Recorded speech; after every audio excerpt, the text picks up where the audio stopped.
Welcome to Etteplan Additive Manufacturing Coffee Break Webinar. Before we get started, we briefly introduce ourselves. Henrik, would you like to start? Absolutely. So my name is Henrik Tholander and I'm a additive manufacturing expert with Etteplan. My previous experience is with Siemens, where I was a production implementation manager for the facilities in Sweden. Prior to that, or in combination to some degree, I was a technical advisor in mergers and acquisitions. And I have experience being the manager for the material development department and as a program manager for R&D. So that's me in a couple of sentences. And my name is Tero Hämeenaho. I'm the department manager of additive manufacturing at Etteplan. I have been in engineering business over 16 years now, and the latest years heavily in additive manufacturing. Before we start today's topic, shortly about our company. So Etteplan is an engineering service company of 3,500 engineers and 3 main service areas. We provide solutions for industrial equipment and plant engineering, software and embedded solutions, and technical documentation solutions to the world's leading companies in the manufacturing industry. But in the field of additive manufacturing, we are one of the forerunners at Nordics. Over the past years, we have gathered a lot from this new technology, and our AM services are already quite extensive. We are offering AM engineering, AM trainings, purchasing support, and factory consultancy. And we bring a heavy industrial expertise to the table. We have now held the 3 webinars in the field of additive manufacturing, and the webinar set was to mimic an AM journey. We started from how to find suitable AM applications, then we focused on design and the cost structure of additive manufacturing, and today Henrik will talk about industrialized additive manufacturing. These topics were meant to speak at the 3D and new material fairs at March at Tampere. This event was cancelled during the coronavirus and will be arranged next year in Tampere, but we are pleased to be able to share our message via these webinars. But now it's time for Henrik. Henrik, the stage is yours. Thank you very much, Tero. So, if you're interested in my experience, I think the best way to get a grasp of my former responsibility as an implementation manager at Siemens is to read this article that I show on the screen now in Metal AM. It gives a deep insight in the facilities we built and the strategy of Siemens. And in this webinar, I will talk a little bit about my experience building these factories and how I would suggest other companies interested in going additive to behave or to be as successful as possible. We have some time for questions in the end, so any questions posted in this webinar I will answer at the end. Otherwise, feel free to contact me and we can have a dialogue then later on. It's a short webinar, roughly half an hour, so there is no time to go into specifics or too much details. However, I will try to answer a few questions and give some guidance at least. I believe we have some stragglers, and this webinar is recorded and will be made available after this webinar then. So if you missed anything in the beginning, you can always see the recorded version. So I've been with Etteplan for a little over a year, and I have the opportunity to talk with many companies who are interested in additive or has started to invest in additive manufacturing to different degrees. And It is a tricky subject and it's a large subject, so there are no absolute truths, but I will try to debunk a few in this webinar. And the first question that I come across is can serial additive manufacturing be industrialized? And I would like to say that the clear answer to that question is yes, and we have several examples of this. In the aerospace market segment, we see examples from General Electric, who now in their latest jet engines has a number of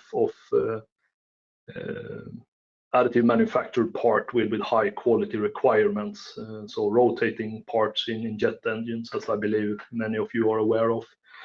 From my company, then Siemens, in the MGT turbine segment, a lot of components are today manufactured with additive manufacturing. So in the aerospace area, yes.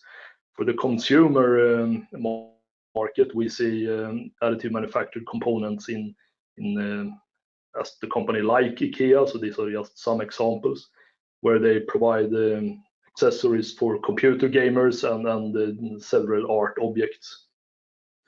Medical and dental has for many years produced components with additive manufacturing. So dental crowns and bridges and the different types of implants.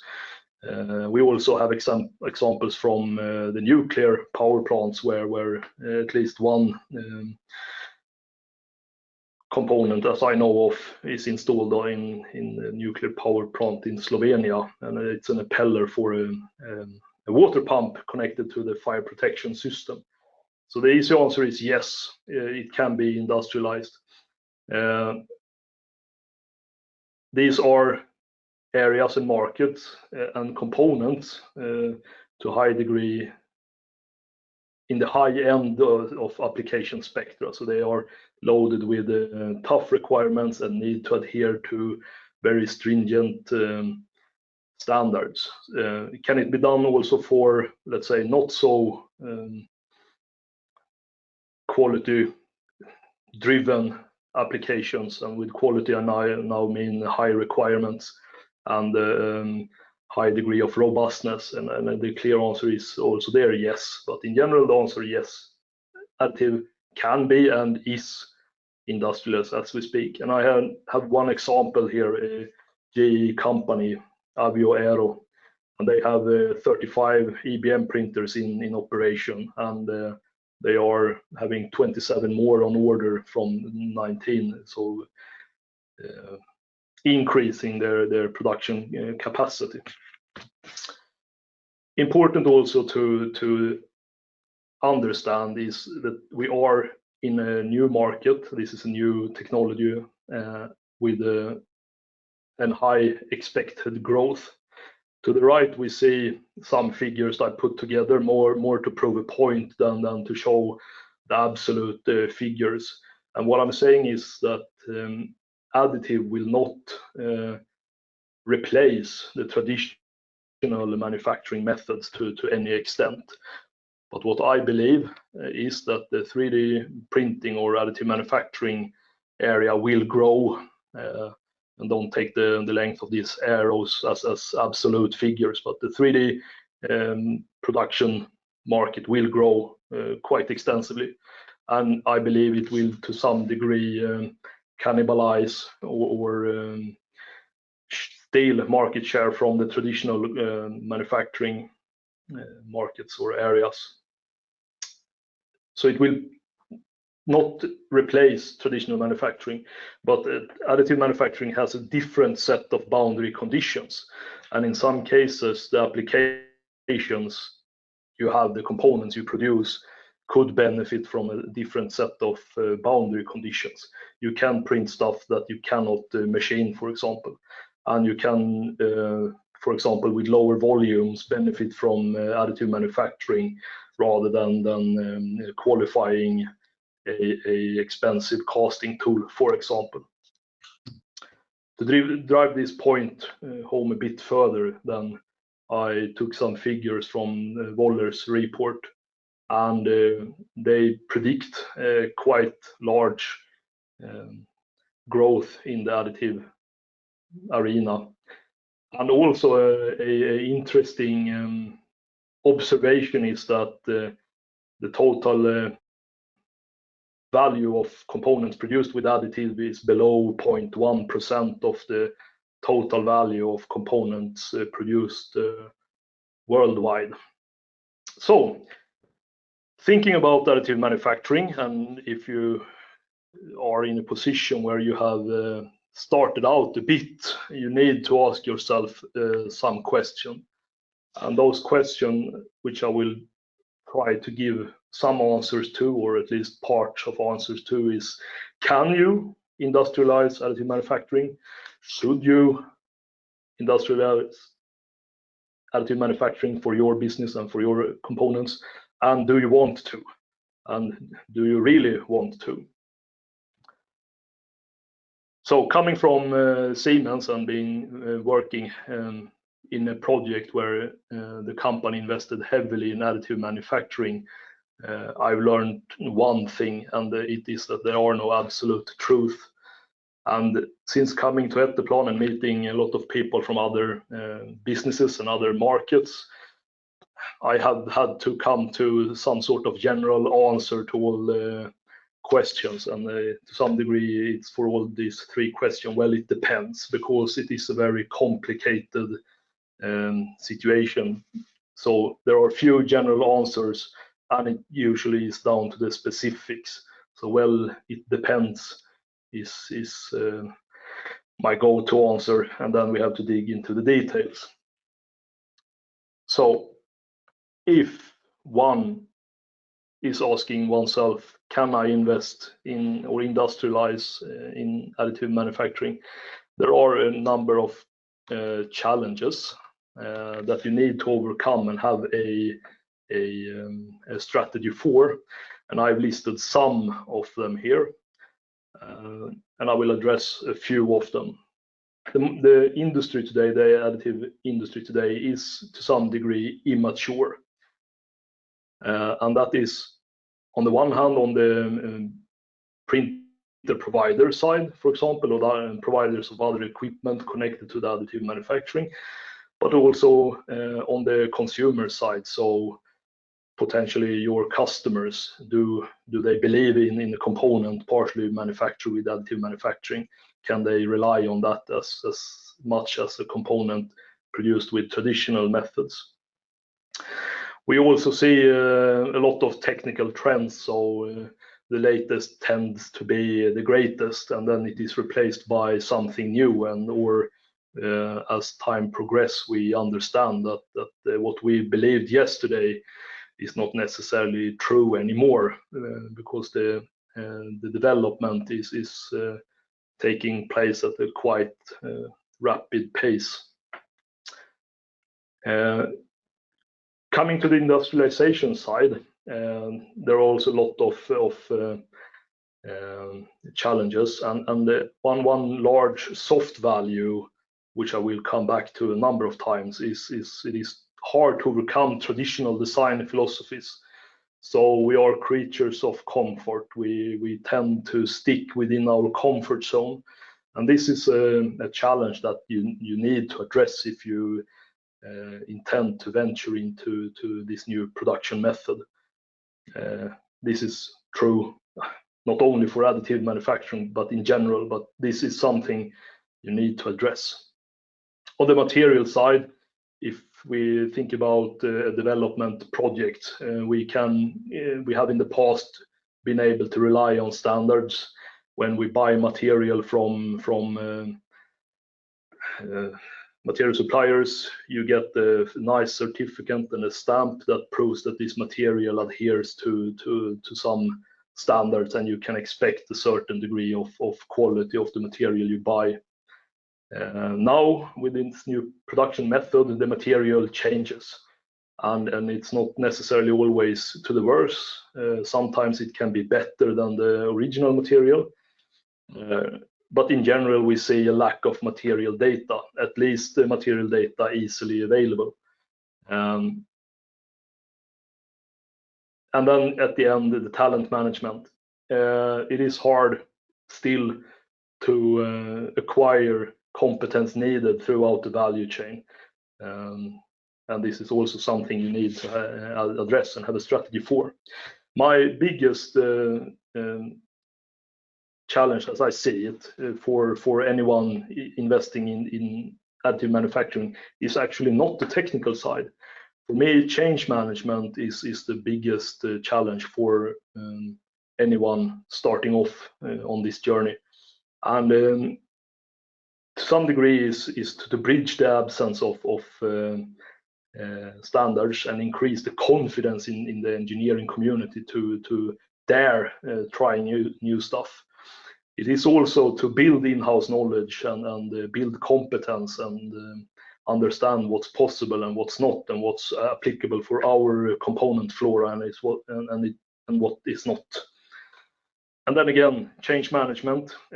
Starting out, you will be pioneering, and the pioneers has a certain mindset, and then at one point this has to be gray and boring day-to-day business, and in all of these phases, how do you manage the transition before coming from a pioneering context into day-to-day production with the robust predictive qualities and so on.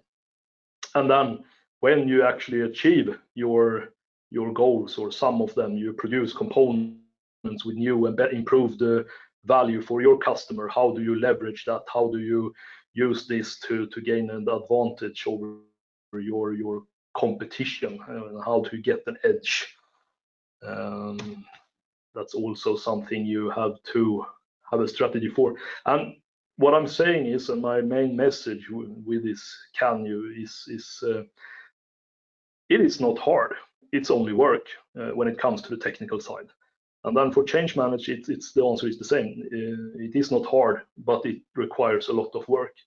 And I have one example of a company which I find very, very interesting. Toolcraft, it's a German company. They are a service provider, so they print components for other customers. They made a 12 million euro investment between the years 2012 and 2017, and I was able to get hold of their financial records from that they submitted to the German government for tax purposes, of course. As a European Union member, this was public figures, so I've looked up their numbers. And what happened in this company is really, really cool, in my opinion. They saw a huge increase in revenue, and the net income increase is some sort of record. And these 12 million euros not only went into hardware, they also used this to acquire certifications according to the one you can see on the right.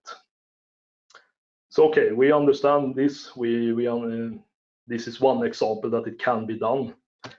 So what would a business case look like? Well, I took these numbers and translated into Swedish krona and fiddled around with a very theoretical business case. So if we have a company and we achieve a 15% cost out of goods sold, so production cost of 15%, which I believe, based on my experience, is feasible, at least for a component flora similar to the one we had at Siemens. You will see a very, very good business case if you could copy the investment that Toolcraft made. Also digging down into these financial figures and this theoretical company with a turnover of 500 million Swedish krona and having this 15% cost of goods sold, the financial result is quite extreme, in my opinion, with a net income of 51% increase. And I mean, no CEO in the world would be ashamed achieving these figures. And I've also only taken production cost into account, so other values like reduce stocks, reduce lead times, simplified logistics, and so on. Those values are on top. So this was trying to answer, can you and should you? And before I answer, do you want to really, I would like to share some insights I've had from my experience. And nobody's perfect. And the things I'm highlighting here, most of them we did at my time at Siemens, and we made them extremely well. Hence, I put them here. But we could have been a little bit better in some areas, of course, and those are also hidden in here. But change management, that is the key, at least in a large company. And you need to acquire broad involvement and buy-in from everybody, so you don't have different parts of company being scared or afraid or actually working against the investment. Divest in technologies and invest in cooperation. You can't most likely insource everything at once. So try to be clever and join cooperation, and you maybe insource one technology, but you have something else in the cooperation. You have a Darwinistic approach to development. And what I mean is try to fail fast and cheap. Try, see, is this something for us? If not, then move on. If yes, keep investing. If you set up your own production, expect rework. Keep flexibility as long as possible. Sometime accept a higher investment, higher capex cost to keep the flexibility, so you have a room for changes. And make use of everything that you can that exists already within the organization, within the company. So don't invent wheels that do not need to be invented. The last two things we made, and we made them really, really good. Simulate production, either in Excel, or you go to maybe the Siemens Technomatic suite and simulate your production, because this gives you an extreme insight in the production process and you understand how it works. This means you can decide where to take the bottlenecks, and you make sure that you have a high utilization of your most expensive equipment. And then the last thing, to protect your business case. You do not do a make or buy decision. You do a try before you buy decision. I'll try to show this like this.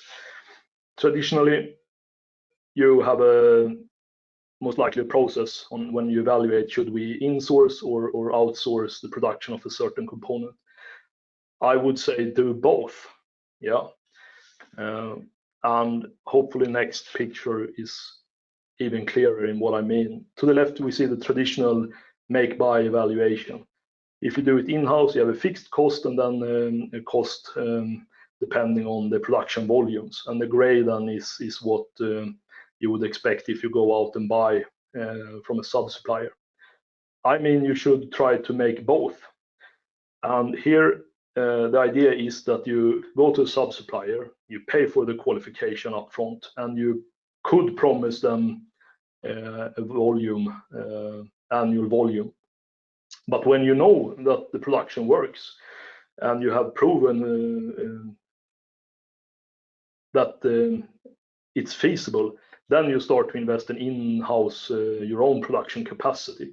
This means that you take all the risks on OPEX and you outsource, let's say, the risks with the learning curve. Then when you insource the production, if you want to go that route, you can still remain with a certain volume at the sub-supplier. For example, your annual volume is 1,000 units. You promise 100 units to the sub-supplier and you do the other 900 at home. If you would see an increase in sales or a decrease in sales, okay, you have the sub-supplier as your brake or throttle. And also you can buy additional production capacity at the sub-supplier without having to increase your own production capacity.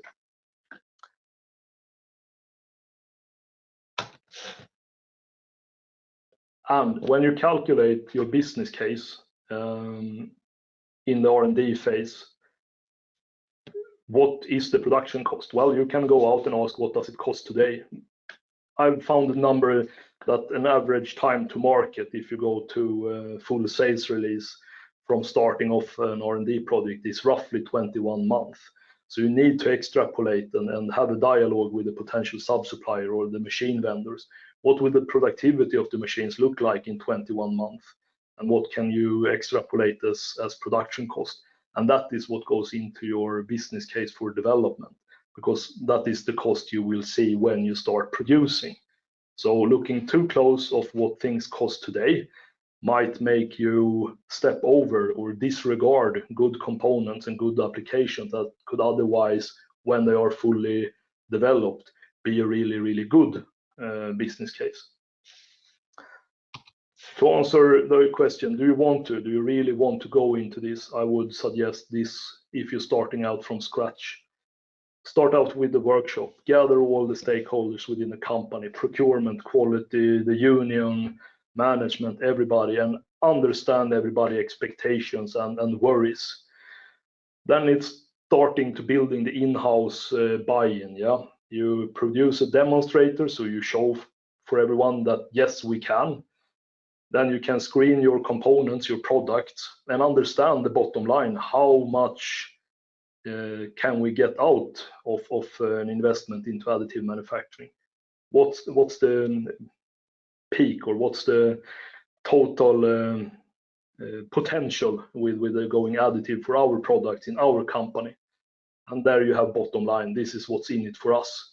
And then again, we come back to building buy-in. It's creating participation in the company. You do training and you have seminars, you train procurement, you train quality, you train the engineers and so on, so they understand what this is. And then at that point, I would say you're ready to make a leap, to take a decision. Then you have a solid investment business case, and you will have a solid implementation roadmap that you can choose to execute or not. And either way, I would say it's worth it, because if you understand that additive is not for you, I mean, that's a result as well, rather than just starting to invest and then figure out, well, no, the time was not right for us. The technology was not mature enough, or maybe your components is absolutely not suitable for additive manufacturing, which could be the case. I would say the focus has been to some degree insourcing production, which I believe, at least to some degree, is important, because that is how you build the knowledge, how you can be spearheading the development. It almost requires you to have access to the printers yourself. However, it's not the route for everyone. I have two examples of two companies which are doing extremely well without having their own production capacity. And one is Saab, producer of fighter jets here in Sweden. And the other one is Honeywell Aerospace. And they also have the strategy not to insource production, just to outsource the production. And that has the benefit that they do not see, let's say, an exponential increase in risks, because it's not only insourcing a new technology and do the development. It's only one thing. It is performing the development in-house and then outsourcing the production and the risk with the technologies. And you can have two companies with extreme focus on the two different things. I see we have 2 minutes left. Tero, have we got any questions? No questions yet. So on a questions sheet, I think that everybody can see it. You can write questions, and if any, we will answer them with our best. And all of our AM webinars have been recorded. If you go to the YouTube and type Etteplan Webinars, you can find a list of different webinars that we have held, and you can find our latest ones over there. So how to find suitable AM applications, using simulation to guide AM design, what does 3D printing cost, and this industrialized AM will be published there as well later on. As a final words, I like to talk, so feel free to contact me and give me a call, and we can then talk about the specifics. To some degree, this webinar is a bit fluffy, but that was also to raise awareness of, in my opinion, the biggest challenge going additive, that it is not the technical side, because that we engineers tend to solve over time. But I have a lot to say also about the technical stuff if you're interested. But then, of course, we need to be quite specific, either on your particular market segment or maybe an application in particular. So if nothing else, I would like to thank you very much for taking the time and listening to me. Any final words, Tero, or should we call it a day? No words. Hopefully we will continue to publish new webinars after a while. We will collect the information from the market and try to share it with our best. And thank you for all of the participants, and hope to hear about you in the future, and have a nice coming weekend for every one of you. Thank you.